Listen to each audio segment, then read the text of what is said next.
কবি অপূর্ব দত্তর লেখা একটি ভীষণ মজার কবিতা, নইলে কিন্তু আড়ি। সকালবেলায় ঘুম ভেঙেছে, মা বলল, শোন, বাসি মুখেই 100 থেকে 1 অবধি গোন।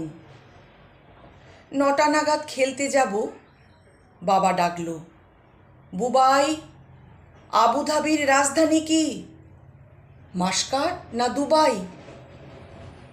স্কুলে গেছি, ইংরাজি স্যার হেঁকে বলেন, ইউ ক্যালিডোস্কোপ লিখতে গেলে কে লাগে না কিউ। খেলতে গেছি, ছোট নামার প্রথম বলেই আউট। আম্পায়ারটা বলল, ওটা বেনিফিট অফ ডাউট। রাত্রির বেলা সে কি লড়াই, গদ্যে এবং পদ্যে। এমন কপাল, লোডশেডিংও হয় না মাঝে মধ্যে। এতজনের সঙ্গে আমি একলা পড়তে পারি? ও দাদু ভাই, বিচার করো, নইলে কিন্তু আড়ি।